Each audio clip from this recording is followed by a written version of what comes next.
Hello weavers, welcome to our channel vastu tips Telugu. ఇంతవరకు మా ఛానల్ని సబ్స్క్రైబ్ చేసుకోకుంటే ఇప్పుడే సబ్స్క్రైబ్ చేసుకొని పక్కనే ఉన్న బెల్ ఐకాన్ని ఆల్ అని క్లిక్ చేయండి. ఈరోజు మనము అటుకలు, మచ్చులు, సన్సైడ్లు గురించి క్లుప్తంగా ఈ వీడియోలో తెలుసుకుందాము. అసలు మన ఇంట్లో అటుకలు అదే సన్సైడ్లు అనేవి ఏ పక్క ఉండాలి, ఏ పక్క ఉండకూడదు అనేది మీకు క్లుప్తంగా వివరిస్తాను. వీడియోని స్కిప్ చేయకుండా ఎండ్ వరకు చూడండి. అటుకలు, మచ్చులు ఇంటిలో సామాను వగైరా పెట్టుకోవడానికి తలకు తగలకుండా ఇంటి వెలుపల సన్సైడ్లు పోసినట్లు గదులలో నిర్మిస్తున్నారు. ఇంటిలో ఇట్టి అటుకలు నైరుతి గదిలో దక్షిణము, పడమర దిశలలో నిర్మించుకొనవచ్చును. ఈ అటుకలనే కొందరు మచ్చులు అంటారు. ప్రాంతీయ భేదములుగా గుర్తించగలరు.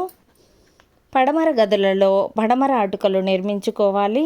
దక్షిణము గదులలోనూ, ఆగ్నేయము గదులలోనూ దక్షిణములో అటుకలు నిర్మించుకొనవచ్చును.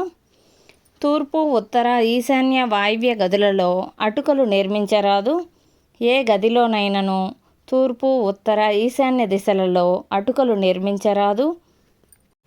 అటుకలు నిర్మించిన దిశలు మెరక ఫలితములు కలిగించును. తూర్పు అటుక వలన పురుషారిష్టము, మగపిల్లలు మందమతులు, తెలివిహీనులు తటస్థించిన అవకాశములను వినియోగించుకోకుండా ఉంటారు.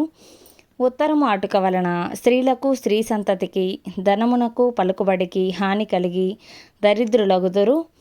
తూర్పు, ఉత్తర, ఈశాన్య దిశలలో అటుకలున్న సర్వ అరిష్ట దోషములు కలిగి వంశ ధనాక్షయములు కలుగును. పడమర అటుకలు ఉన్నను తూర్పు అటుక ఉండుట దోషము కాదు. అట్లాగే దక్షిణము అటుకలు ఉన్నను ఉత్తరము అటుక ఉండుట దోషము కాదు అని శాస్త్రీయము కాదు. దక్షిణ, పడమర దిశలలో బరువు అటుకలు శుభము. తూర్పు, ఉత్తర, ఈశాన్య దిశలలో బరువులు అటుకలు అశుభమని పాఠము చేసుకొనగలరు. Thank you for watching. Please subscribe to our channel. Bye bye.